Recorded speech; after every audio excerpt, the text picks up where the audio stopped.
ദൗർഭാഗ്യവും വളരെ വേദന ഉണ്ടാക്കുന്ന ഒരു സംഭവമാണ് ഇന്നലെ നേമവാസികൾ സാക്ഷ്യം വഹിച്ചത്. നേമത്തിന്റെ MLA കൂടിയായ മന്ത്രി ശിവൻകുട്ടി ആണ് നമ്മുടെ നേമത്തെ ആശുപത്രിയുടെ പുതിയ ബിൽഡിങ്ങിന് തറക്കല്ലിട്ടത്. തീർച്ചയായിട്ടും നല്ലൊരു കാര്യമാണ് ഒരു ആശുപത്രിക്ക് ബിൽഡിംഗ് തറക്കല്ലിടുമ്പോൾ. അതിൽ പ്രധാനമായി സാക്ഷ്യം വഹിക്കുന്നത് ഈ സൊസൈറ്റിയിൽ നിന്ന് പണം കട്ടുകൊണ്ടുപോയി ഇന്നലെ അറസ്റ്റ് ചെയ്യപ്പെട്ട ആൾക്കാരാണ്. അപ്പോൾ അവർക്ക് ഗവൺമെന്റ് സംരക്ഷണം ഉണ്ടെന്നുള്ളതിന്റെ തെളിവാണ്, മന്ത്രിയുടെ സംരക്ഷണം ഉണ്ടെന്നുള്ളതിന്റെ തെളിവാണ് ഇന്നലെ അവരുടെ സാന്നിധ്യം ഈ നേമം ആശുപത്രിയുടെ ഉദ്ഘാടന ചടങ്ങിൽ കണ്ടത്. അതുകൊണ്ട് ഇങ്ങനെ ചെയ്യുന്നവർ തന്നെയാണ് പറയുന്നത് ഈ ED റെയ്ഡ് പോലും രാഷ്ട്രീയ പ്രേരിതമാണ് എന്ന്.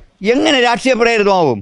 നമ്മുടെ നാട്ടുകാരുടെ പണം, ഞങ്ങളുടെ പണം, ഞാൻ കൂടി പ്രതിദാനം ചെയ്യുന്ന റെസിഡൻസ് അസോസിയേഷനുടെ ഫ്രാൻസിൻ ഉൾപ്പെടെയുള്ള സംഘടനകളുടെ പണം അവിടെ കൊണ്ടിട്ട് കട്ടുകൊണ്ടുപോയതിനു ശേഷം അവരെല്ലാവരും ഇന്ന് നേമം പ്രദേശത്ത് കൂടുതൽ സ്വത്ത് വാങ്ങി പ്രത്യേക ബിസിനസ്സുകൾ, ഫൈനാൻഷ്യൽ ബിസിനസ് ഉൾപ്പെടെ നടത്തിക്കൊണ്ടിരിക്കുകയാണ്. അവരിപ്പോൾ പറയുന്നത് പരമാവധി ഞങ്ങൾക്ക് ഒരു അറസ്റ്റ് കാണും, ഒരാഴ്ച ജയിലിൽ കിടക്കേണ്ടി വരും, അല്ലെങ്കിൽ 1 മാസം ജയിലിൽ കിടന്നു കഴിഞ്ഞാൽ ഞങ്ങളുടെ ഉത്തരവാദിത്വം കഴിഞ്ഞു എന്ന നിലയിലാണ്. അപ്പോൾ ഇതിൻ്റെ ഉത്തരവാദിത്വം സർക്കാരിനാണ്, ഇതിൻ്റെ ഉത്തരവാദിത്വം ഭരിക്കുന്ന CPM ഉൾപ്പെടെയുള്ള കക്ഷികൾക്കാണ്. തീർച്ചയായിട്ടും സർക്കാരിൻ്റെ ഭാഗത്തു നിന്ന് അടിയന്തരമായ നടപടി ഉണ്ടാവണം. ഈ ബിൽഡിംഗ് കോടികൾ മുടക്കി നിർമ്മിച്ചിട്ടുള്ള ഈ ബിൽഡിംഗ് അടിയന്തരമായിട്ട് ലേലം ചെയ്യണം. അതേപോലെ തന്നെ പണം കട്ടുകൊണ്ടുപോയി ഇന്ന് വളരെ സുഭിക്ഷമായി വാഹനങ്ങൾ ഉൾപ്പെടെ വാങ്ങി ജീവിക്കുന്ന ഡയറക്ടർമാരുടെ പണം അടിയന്തരമായി കണ്ടെത്താൻ തീർച്ചയായിട്ടും EDയുടെ അന്വേഷണം സഹായമാകുമെന്നാണ് പ്രതീക്ഷിക്കുന്നത്.